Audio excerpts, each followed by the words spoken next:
Bonjour à toutes et bonjour à tous. Bienvenue dans cette série de conversations avec Pierre Pironnet.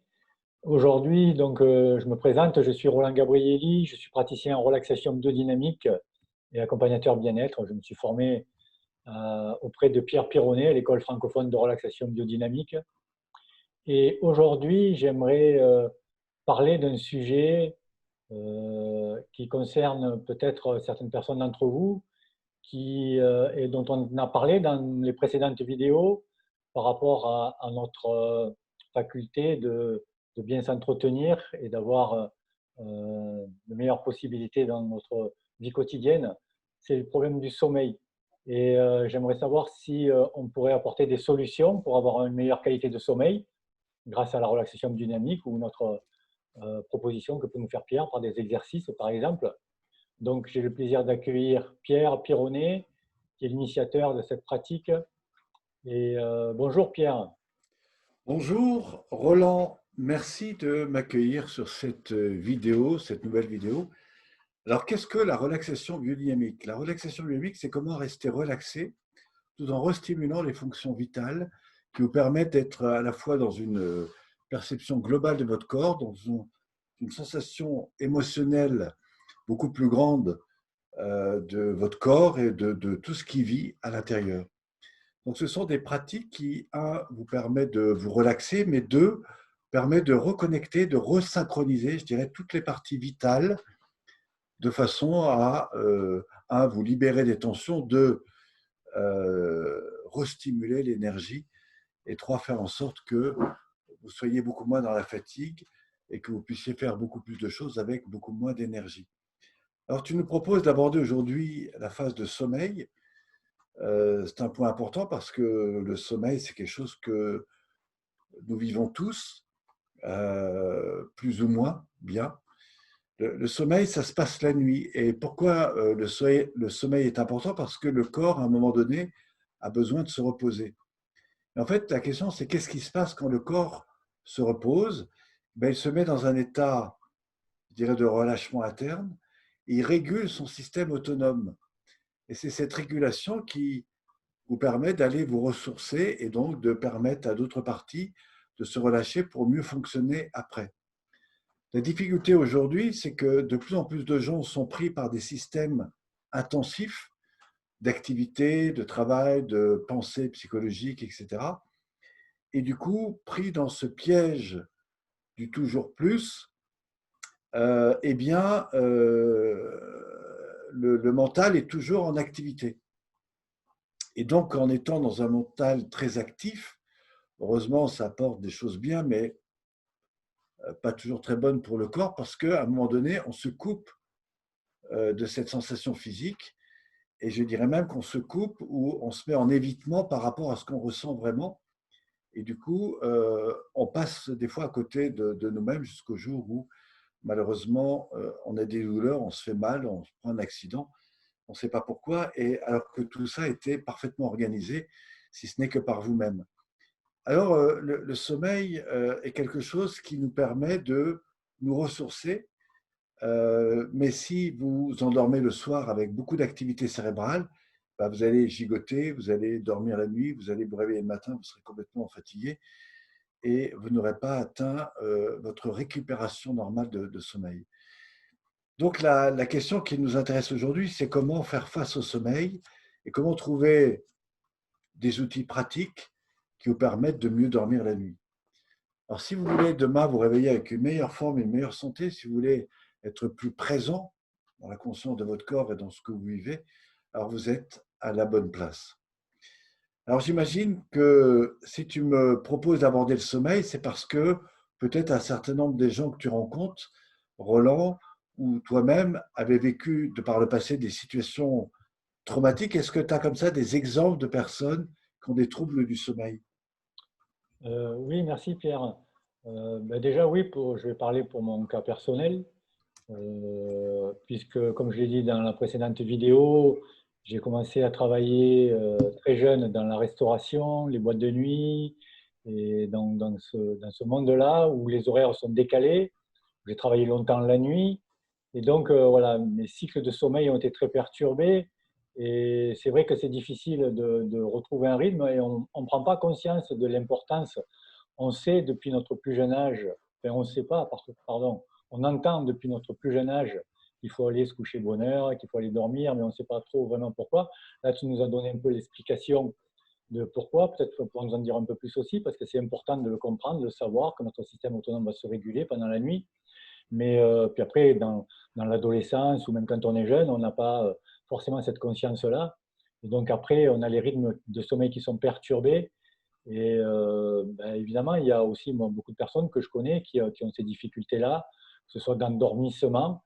Alors peut-être aussi avec ce mental qui, comme tu l'as dit, qui était présent au moment du coucher, cette rumination, choses qu'on n'a pas pu faire, choses qu'on doit faire, enfin, toutes ces choses qui nous viennent à l'esprit. Et donc, ben oui, peut-être qu'avec quelques solutions ou des exercices pour amener à apaiser ce mental, ça pourrait intéresser quelques personnes, je pense.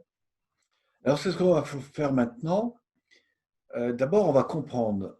Après, je vais montrer les exercices qu'il faut impérativement développer et que vous pourrez faire d'ailleurs la nuit dans votre lit, etc. Pour comprendre, le corps passe par un certain nombre d'étapes et de fonctionnements dans une journée. La première, c'est qu'il se lève le matin, donc tout va bien. Puis il est pris dans des activités, des devoirs, des obligations, les enfants, le travail, le stress, la pile de dossiers qui vous attend. Entre-temps, il y aura eu le métro, la voiture, les petites problématiques entre-temps. Et puis, voilà, donc il y a tout ce que le corps vit en permanence qui nous amène à générer des systèmes de résistance, de tension, de stress. Et puis, vous vivez avec ça. Alors, fort heureusement, il y en a qui vont faire du sport ou qui vont faire des pratiques de bien-être corporel pour relâcher, se libérer, etc. Et puis après, vous avez, en fin de journée, la phase de sommeil qui arrive et très souvent, on va se coucher, on est encore un petit peu actif. Alors pour un peu qu'on ait regardé un film un peu violent ou avec des choses un petit peu voilà, qui ont maintenu votre attention, naturellement, votre cerveau, il est encore en train de travailler. Et pour un peu que vous soyez sous stress parce que le lendemain, vous avez quelque chose d'important, bien que vous avez fait autre chose pour vous sortir un petit peu de ce stress, malgré tout, votre cerveau, il est toujours dans des mécaniques intenses. Donc ça, c'est pour comprendre. Alors là, il y a deux pratiques qui me paraissent fondamentales pour se libérer de l'activité cérébrale.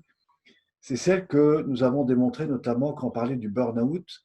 Si ça vous intéresse, vous avez des vidéos, probablement un lien qui peut vous amener sur la vidéo précédente. Si vous ne l'avez pas, je vous invite à la fin de cette séance de demander à Roland qui vous la redonne. Et donc, du coup, vous pourrez découvrir une technique qui est véritablement pour relâcher l'activité mentale.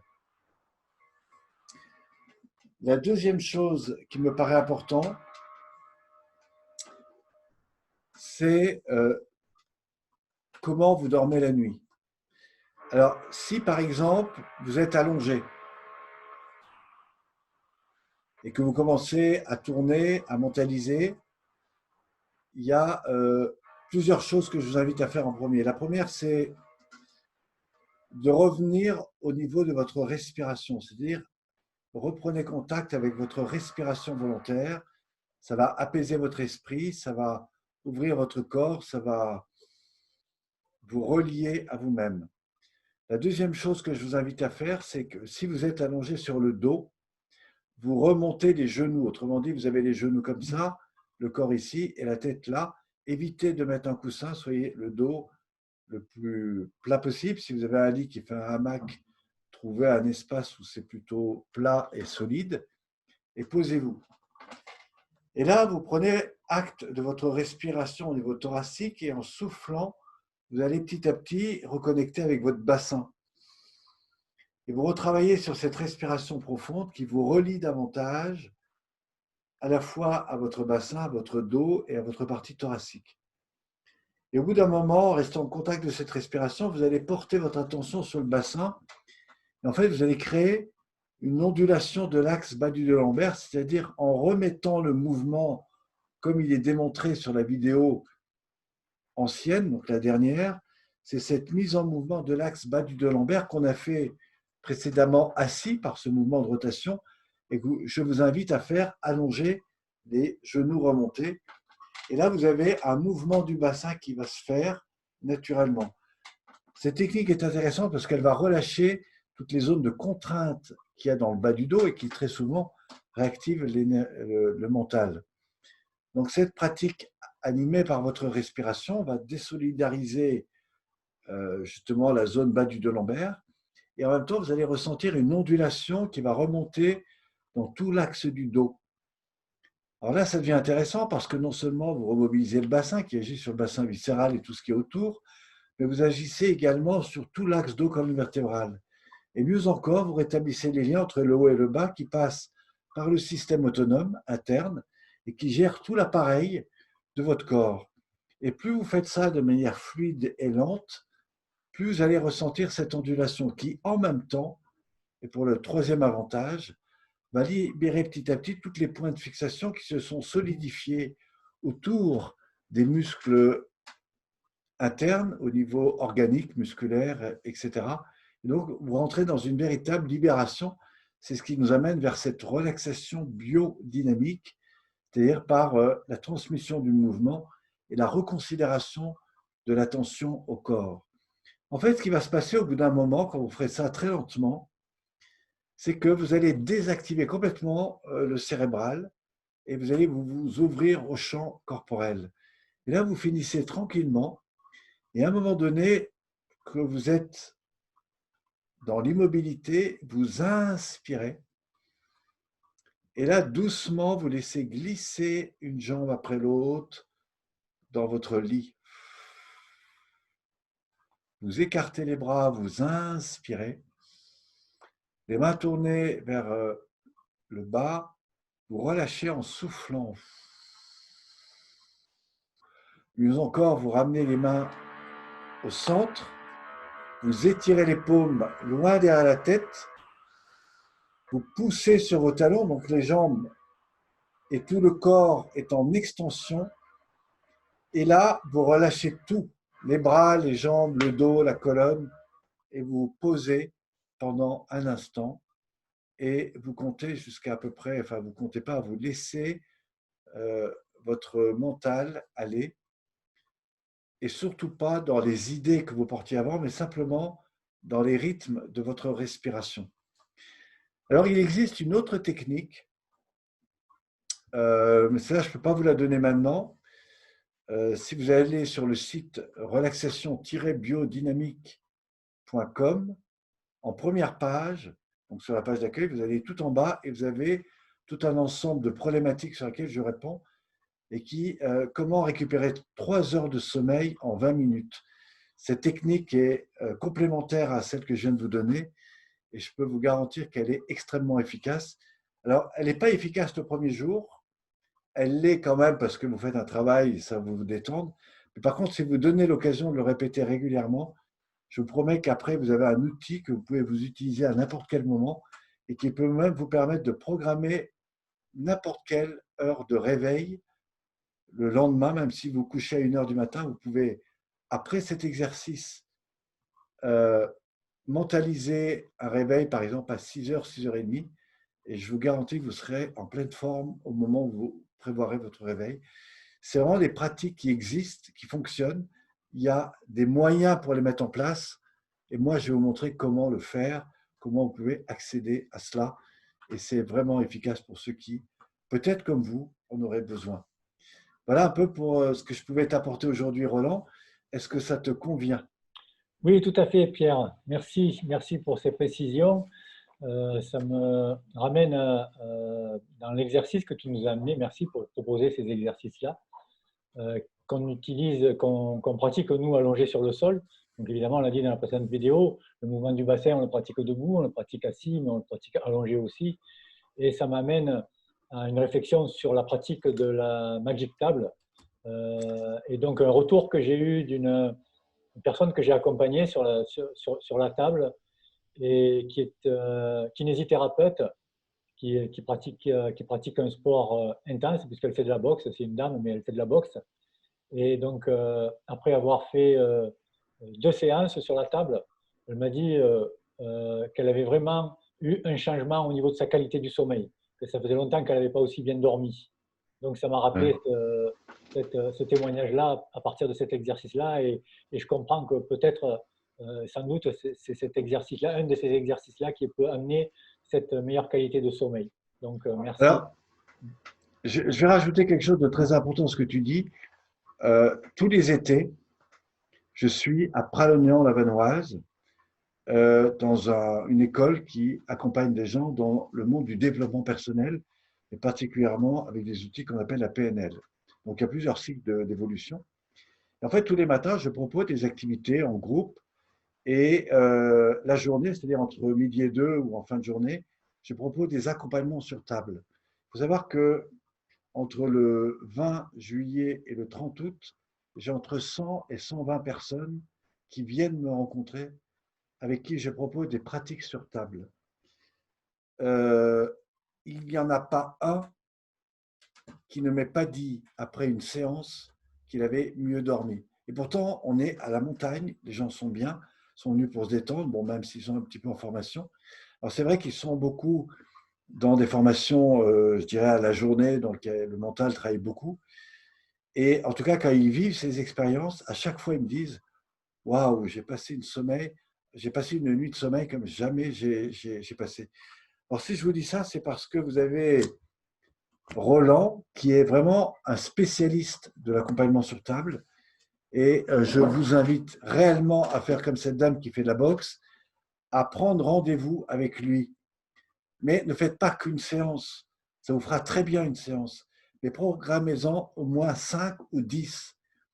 Faites ça régulièrement, peut-être une ou deux par mois, ou faites-en plusieurs par mois. Enfin, le mieux, c'est une par semaine. Et je vous promets que ce que vous allez investir pour ça, c'est un cadeau, mais qui vaut beaucoup plus de cadeaux. Et vous ne perdrez pas votre argent parce que bien au contraire, ça va vraiment vous mettre dans des états complètement différents.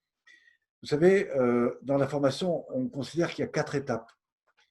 Et la première phase, vous êtes complètement inconsciemment incompétent. C'est-à-dire que vous ne savez même pas que telle existe, que telle technique pourrait vous faire du bien. Après, quand vous avez expérimenté ça, vous devenez consciemment incompétent. C'est-à-dire que vous savez qu'une technique fonctionne, mais vous ne savez pas la mettre en place. Et puis après, vous vous dites, tiens, je vais apprendre ces techniques. Et puis vous apprenez, et effectivement, quand vous faites ces techniques, ça vous fait du bien. Et là, parce que tout va bien, vous faites la technique, ça marche. Et puis, il y a des moments où vous êtes dans des suragitations, donc dans des stress, des systèmes un peu pénibles, et malgré tout, vous n'arrivez pas à le faire. Pourquoi? Parce que vous pensez que vous aviez atteint la technique. Ça, c'est des gens qui ont fait une ou deux tables. Mais si vous continuez et que vous mettez en application les techniques, vous allez créer ce qu'on appelle de l'automatisation. Et cette automatisation va faire qu'à un moment donné, à tout moment, votre corps saura comment faire. Et quand vous serez dans des situations de stress, vous aurez les indications qui vont faire que tout d'un coup, vous pourrez vous mettre dans l'état nécessaire, ce qu'on appelle des ancrages, et à tout moment, vous pourrez gagner. Voilà, donc ça se fait par des pratiques. Et la Magic Table, c'est pour ça que ça porte son nom. La Magic Table, vraiment, vous avez l'occasion de la développer. Et je peux vous dire qu'autour d'Avignon, sur un peu plus de 100 km, le seul qui sait faire ça aujourd'hui, qui est reconnu, c'est Roland. Donc profitez de cette occasion. Je promets que vous ferez un très beau cadeau à vous-même et à votre corps. Merci Pierre, merci beaucoup. Et merci aussi pour le cadeau que tu fais à toutes les personnes qui nous écoutent en proposant un téléchargement, un lien vers le manuel pratique de la relaxation biodynamique, où on va pouvoir retrouver l'ensemble des 33 exercices de la pratique complète. Donc merci pour ça. Vous aurez aussi le lien qui vous amènera sur mon site l'universlavie.fr, l'universlavie.fr, où vous pourrez trouver toutes les informations nécessaires. Et je vous dis merci. Je dis merci à Pierre.